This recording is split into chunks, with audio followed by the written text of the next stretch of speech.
this very often, but I do actually have a recipe binder, and I will be using a recipe today. Unfortunately, there's a lot of smudging on there. I'm going to try to get... Eek. Sorry about that, but this is Rachel's life right here. I feel bad for anyone who inherits my recipe binder. It's a hot mess.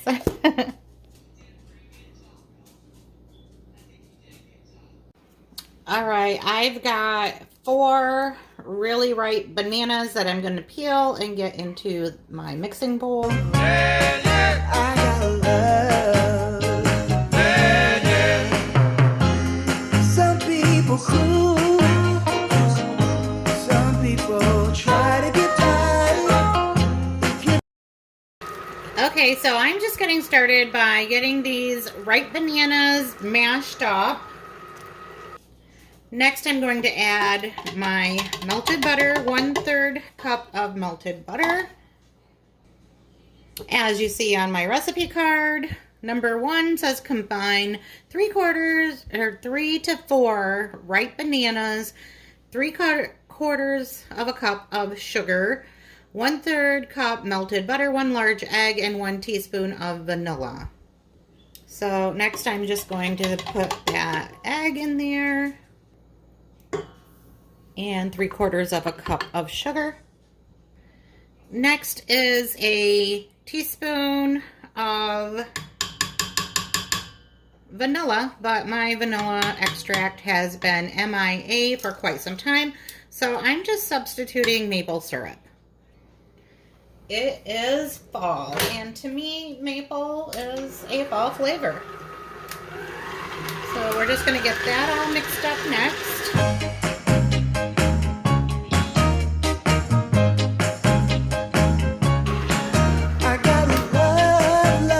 Next, I'm adding the baking soda and baking powder.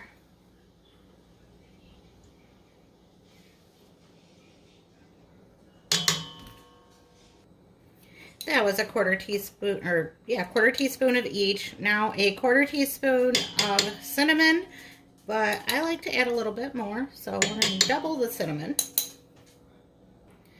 And 1/8 of a teaspoon of salt.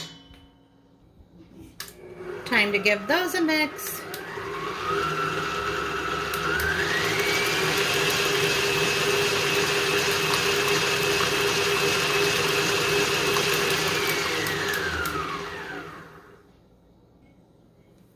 I'm just going to flip this up so I can get my 1½ cups of flour added. And 1/2.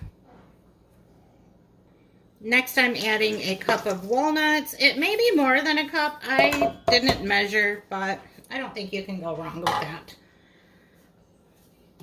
And in my opinion, if you add nuts to anything you bake, it just cancels out the sugar in it.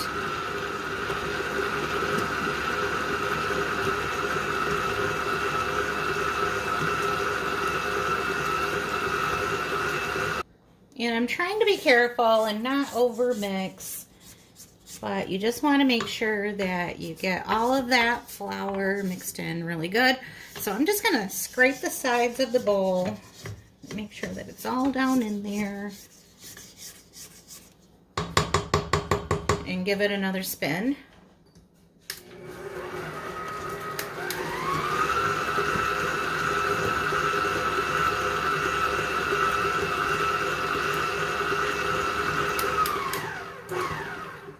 All right, that looks good.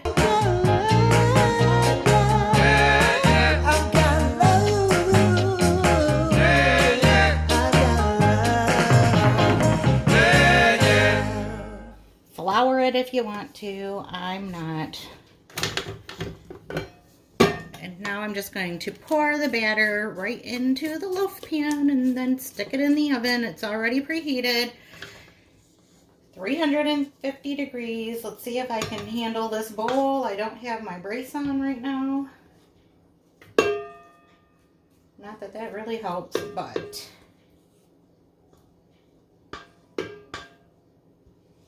And then I'm just going to bake this for 50 to 60 minutes or until a knife inserted in the middle comes out clean.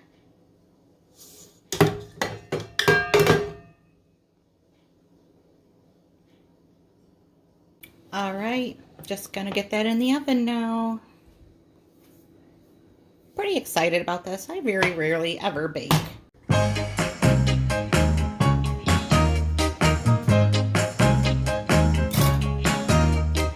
Give it 10 minutes to cool in the pan, and then we're going to flip it over.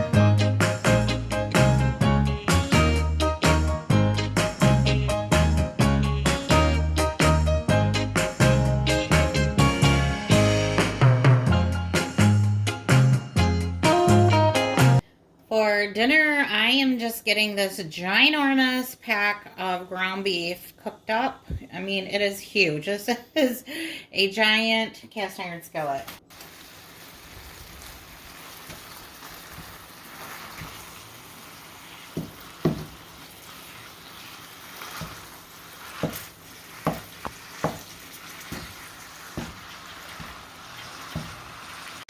This meat is all cooked up, and I drained all of the fat off using the paper towel method. And I just wadded up those paper towels and put them in a Ziploc bag. I'm going to use them as fire starter whenever I feel like having a fire outdoors. But for now, they're in a Ziploc bag and they're going in the freezer so they won't stink or attract flies or any other disgusting thing. On the back burner here, I have 2 cans of Libby corn and a half a stick of butter, some salt and some pepper. I'm just going to put the lid on and let that slow cook while I get my meat ready. Alright, so that sounds like it's cooking a little too high. I can never get the heat right when I'm using cast iron. I guess a simple rule to remember is that it cooks hotter than other cookware, so turn it down, I guess. Anyway, all I am doing to this meat is adding some canned soup. So first up, I'm using a can of French onion soup. Let's pour that right in. And my first thought when coming up with what's for dinner today was that I was going to make individual meat pies, but my feet hurt. Like, truthfully, my feet always hurt, so we're not going to do them individual. We're just going to do one big, like, meat pie, pot pie. I don't know which one to call it. Anyway, the next can going in is Campbell's cheddar cheese soup. And I'm going to just start mixing that in there. Kind of spread it around a little before I add the last can of soup.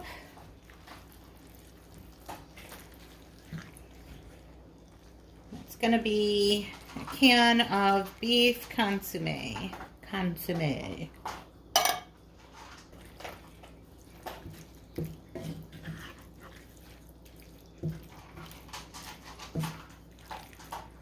Of course, my dog has decided that now is the right time to come and eat. So if you hear crunching, that is just Buddy. He's finally given up on any table scraps, I guess. Yeah, he's that dog. Like, he will hold out for something better. And this is a huge pan of meat. So I am going to use 2 packs of brown gravy mix.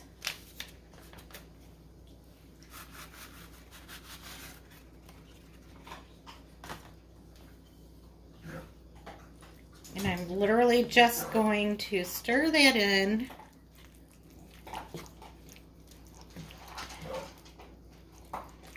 And I'm not adding any more liquid.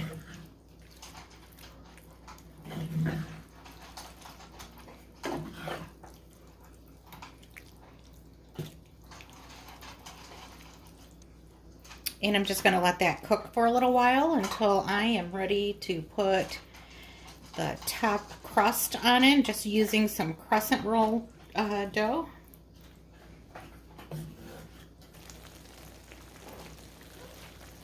Now, you know me, when I make something and it's not very pretty, I just call it rustic. This is going to be very rustic.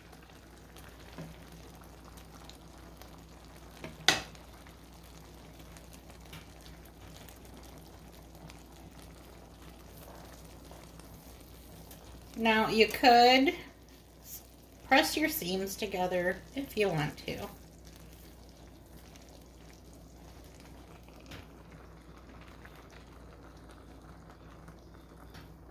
Or you could leave them as little vent holes like I'm doing.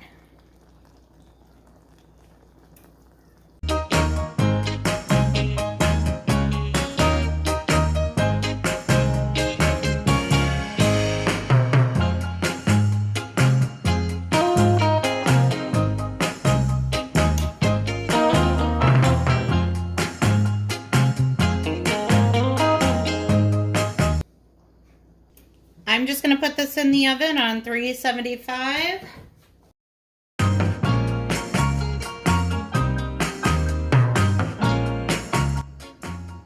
All right, I have taken this meat pie out of the oven. It smells absolutely delicious. The crust is well done. The corn ready to go as well. And I think that's going to be it for dinner tonight. Just going to give it some time here on the stovetop to kind of cool down and set up a little bit. It's very bubbly, kind of running over. Kind of want to pick up the crust a little and show you what's going on inside. Maybe not. Anyway, going to give it a few minutes before I cut into it.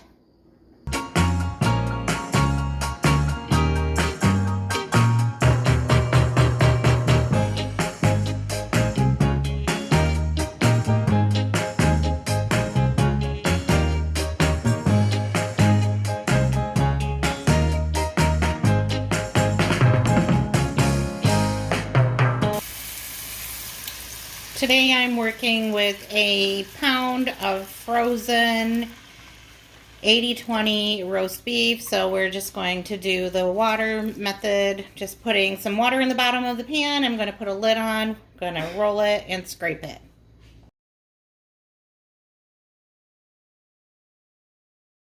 Now I've got that ground beef cooked up and it is drained. Next I'm going to add a can of hot Rotel, a can of tomato sauce, 24 ounces.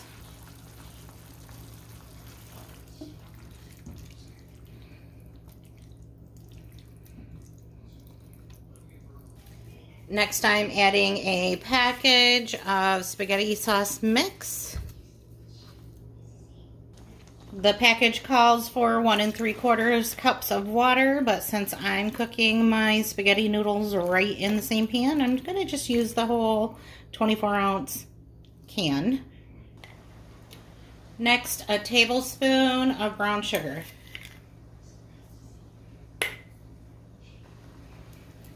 Whoopsie, going to get that all stirred in. I have my heat turned up so that it'll come to a boil. I'm breaking my noodles so they'll all fit in the pan. And I'm just doing some kind of a little crisscross arrangement here.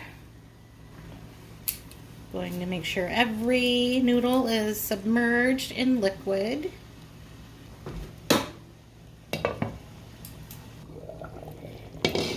Now that I've got a nice boil going on, I'm just going to move my noodles just to make sure nothing is sticking. They like to stick to each other, and sometimes they like to stick to the pan. And I'm going to turn the heat down.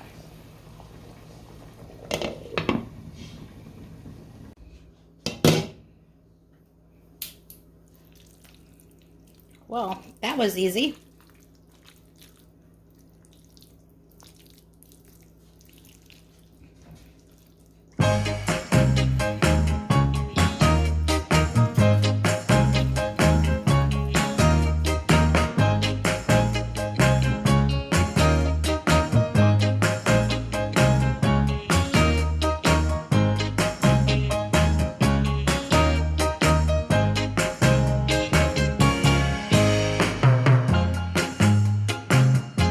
It's just me, myself, and I tonight for dinner, so I'm just making a sandwich. I toasted my bread, just putting a little mayo on each slice. Please forgive the TV being so loud. Forgot to turn it down before I walked out of the room. I have some pre-cooked bacon in my refrigerator that I never used for a meal that I bought it for. So not only am I home alone for dinner today, but I have access to bacon that I don't have to share. And some tomatoes from the garden. They're coming in really good now. This hasn't been the best year for my garden. I don't know what happened, but it is what it is. Some years you have tomatoes and zucchini coming out your ears, and then sometimes you just get enough. I'm just grateful for what we are getting. Anyway, here's my dinner tonight. Just a really simple sandwich.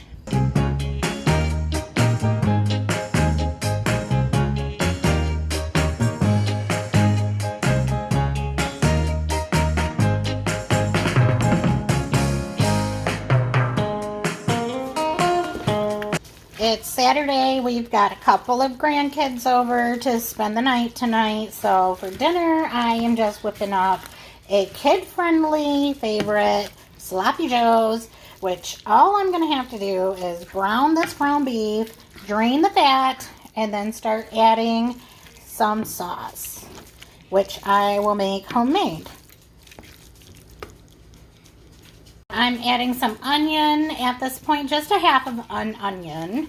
The two grandkids that are here, they're pretty good about eating foods with onions, but if you have little ones that don't like them, you could just use some onion powder or just not use it at all.